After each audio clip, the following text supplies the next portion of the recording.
Hello students, चलिए next video में आज हम देखते हैं डेटाबेस का नेक्स्ट पार्ट डीएमएल। लास्ट हमने कराया था create table through SQL commands. आज है डाटा मैनिपुलेशन लैंग्वेज।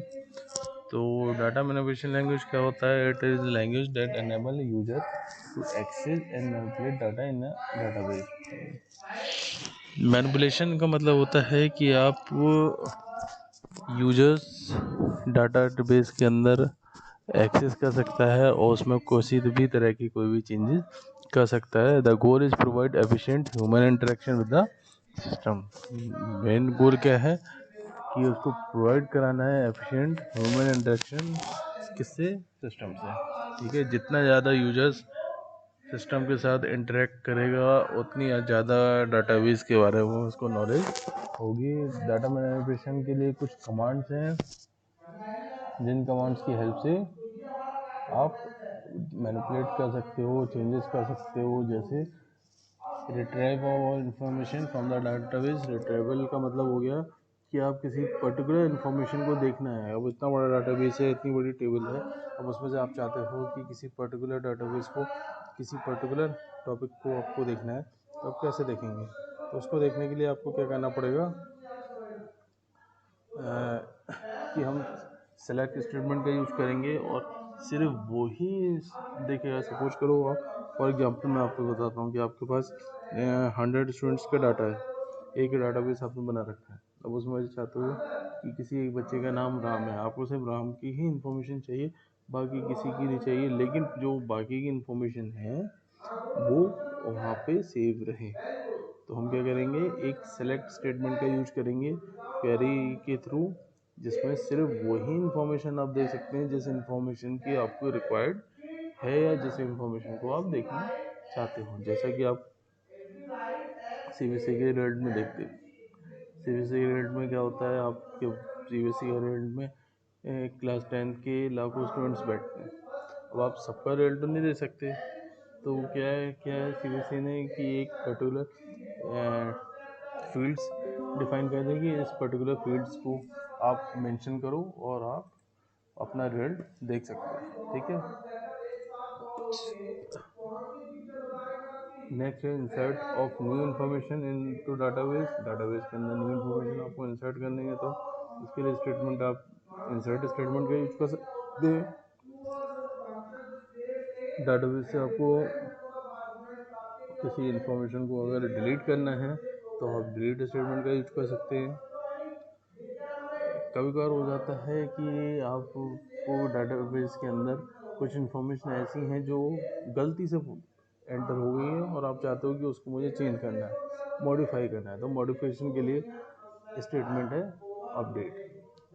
ठीक है स्टूडेंट्स, तो 4 स्टेटमेंट्स मैं आपको बता रहा हूँ, सेलेक्ट, इंसर्ट, डिलीट और अपडेट।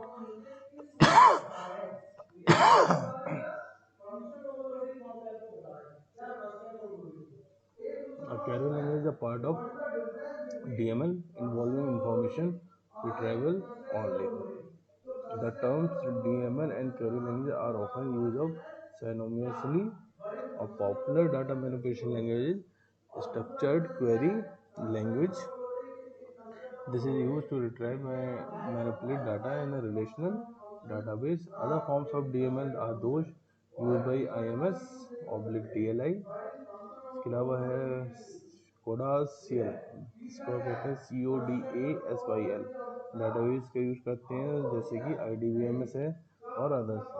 तो मैनिपुलेशन लैंग्वेज में कंप्रेस करने के लिए एसक्यूएल डाटा चेंज स्टेटमेंट का यूज करते हैं, जो कि मॉडिफाई कर रहा है, स्टोर करता है डाटा को, बट नॉट स्कीमा और डाटाबेस ऑब्जेक्ट, जो कि डाटाबेस ऑब्जेक्ट के अंदर कोई स्कीमा को प्रोवाइड नहीं करता। ठीक है, चलिए। तो मैंने यहाँ पे प्रैक्टिकली आपको दिखाया था कि वहाँ पे कुछ इमेजेस मैंने यहाँ पे डाल रखी हैं, जिसको देख के आप समझ जाएंगे कि इसमें डाटाबेस इंसर्ट कैसे होगा। जब फॉर एग्जांपल लीजिए आपने इंसर्ट स्टेटमेंट का यूज़ करना है, तो इंसर्ट स्टेटमेंट का यूज़ करने के लिए आपका जो कुछ सिंटेक्स होगा वो आप देखिए क्या है।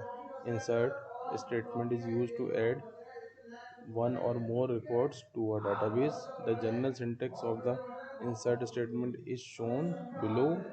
सबसे पहले क्या करेंगे, insert into इंसर्ट इनटू के बाद हम डालेंगे टेबल नेम।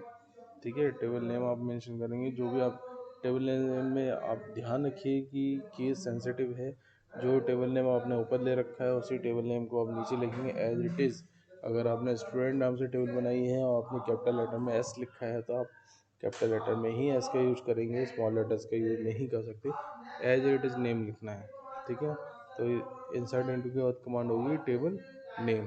फिर दे रखा है कॉलम 1 का नाम हो गया, कॉलम 1 का मतलब हो गया आईडी, कॉलम 2 का नाम हो गया नेम, कॉलम 3 का नाम हो गया रोल नंबर, कॉलम 4 का नाम हो गया डीओबी, कॉलम 5 का नाम है क्लास, कॉलम 6 का नाम है फ़ोन, कॉलम 7 का नाम है ईमेल, कॉलम 8 का नाम है कलर, कॉलम 9 का नाम है लोकेशन। ठीक है, फिर उसकी वैल्यूज़ पुट करेंगे। वैल्यूज़ भी देखिए कॉलम 1 के अंदर जो आपने वैल्यूज़ ली है उसको कॉलम 1 में ही पुट करेंगे, जैसे value 1 comma value 2 comma value 3। तो इसके अकॉर्डिंग आप डाटा इनपुट करेंगे। तो add a record database, create type following and click execute पे क्लिक करेंगे। चलिए इसको प्रैक्टिकल भी करके देखें। ठीक है, हमने क्या किया है, यहाँ से मैं सिर्फ लिखता हूँ इंसर्ट इनटू, कहाँ करना है हमें इंसर्ट, स्टूडेंट 1 के अंदर। ठीक है, फिर यहाँ से हम ये हटा देते हैं। यहाँ पे हम डाटा टाइप को मेंशन नहीं करेंगे, हम यहाँ पे सिर्फ यूज करेंगे फील्ड का नाम। यहाँ पे क्या करेंगे, डाटा टाइप हटाते हैं आपके सामने। ठीक है, सिर्फ फील्ड का नेम मेंशन करेंगे।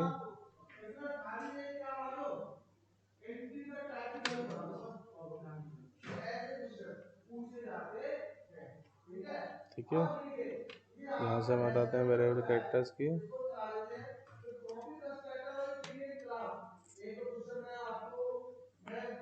फिर हम क्या लिखेंगे यहाँ पे, देखिए ब्रैकेट। फिर हमने क्या किया है यहाँ पे, देखिए क्या लिखा है वैल्यूज़। तो हम यहाँ पे वैल्यूज़ लिखेंगे। वैल्यूज़ क्या होंगी,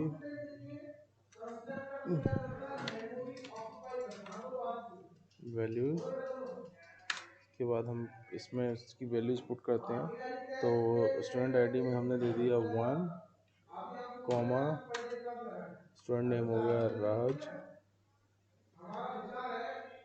कॉमा, स्टूडेंट क्लास हो गई 10th, कॉमा। ठीक है, उसके बाद एड्रेस हो गया मुरादाबाद। ठीक है, फिर क्या करेंगे, ब्रैकेट क्लोज करेंगे और कॉलम साइन का यूज़ करने के बाद क्या करना है, डिज़ाइन में जाएंगे और रन कमांड का यूज़ करेंगे। देखिए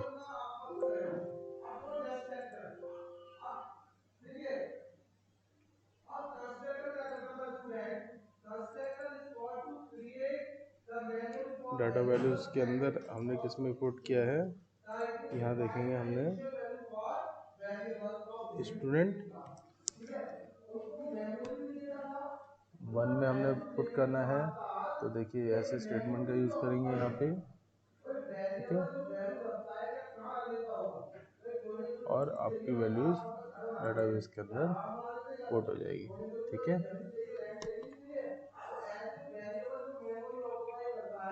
ठीक है स्टूडेंट्स।